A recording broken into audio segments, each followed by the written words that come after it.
Gudlavalleru engineering కాలేజీలో రాష్ట్ర కెమెరాల అంశంపై విచారణ జరుగుతున్న నేపథ్యంలో అక్కడ ఆందోళన చేస్తున్న విద్యార్థుల్ని బందోబస్తు కోసం వచ్చిన ఎస్ఐ శిరీష బెదిరింపుల వ్యవహారం కలకలం రేపింది. ఆమెపై విద్యార్థులు తల్లిదండ్రుల నుంచి సీఎం చంద్రబాబుకు నేరుగా ఫిర్యాదులు రావడంతో ఆమెను విధుల నుంచి తప్పించారు. కోడూరు ఎస్ఐ శిరీష విద్యార్థినులతో అనుచితంగా ప్రవర్తించిన వీడియో వెలుగు చూడడంతో చంద్రబాబు ఆగ్రహం వ్యక్తం చేశారు. బాధలో ఆందోళనలో ఉన్న విద్యార్థులతో అధికారులు దురుసుగా ప్రవర్తించడం మంచిది కాదని, ఇలాంటి పోకడలు సహించేది లేదన్నారు. ఘటనపై పోలీసు ఉన్నతాధికారుల నుంచి వివరణ కోరారు. దర్యాప్తు బృందంలో ఎస్ఐ శిరీష లేరని, బందోబస్తు కోసం పిలిపించామని అధికారులు వివరించారు. ఘటన అనంతరం ఆమెను ఆ ప్రాంతంలో బందోబస్తు విధుల నుంచి ఇప్పటికే తప్పించామని తెలిపారు. ఘటనపై ఎస్ఐ నుంచి వివరణ తీసుకుని తదుపరి చర్యలు తీసుకుంటామని అధికారులు వివరించారు. ఇన్వెస్టిగేషన్ జరుగుతుంది, మీరు ఎందుకు ఇలా చేస్తున్నారు?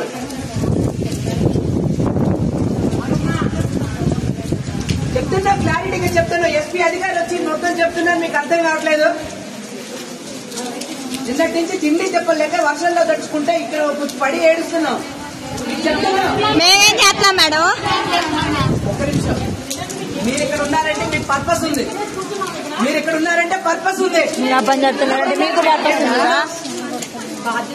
మీరు ఇక్కడ బాధ్యత ఉంది, మాకు తెలిసిన విషయం. బాధ్యత గురించే మేము ఇక్కడ ఉన్నాం. అర్థమైందా? మా పని మేము చేస్తున్నప్పుడు మీరు ఎందుకు ఇబ్బంది పెడతారన్నా? అంతే ఉండి బాగా చూసావా?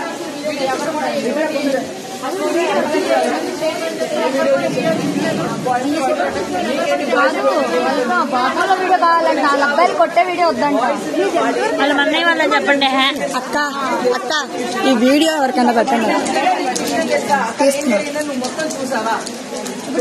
వెళ్తాం. అంతే ఉండి బాగా నా తిరుగు పూర్తిగా కళ్ళతో చూసిన విషయాన్ని మాత్రం నమ్మాలి. అంతేగాని అక్కడ ఏం జరిగిందో ఏమైందో తెలుసా పూర్తిగా.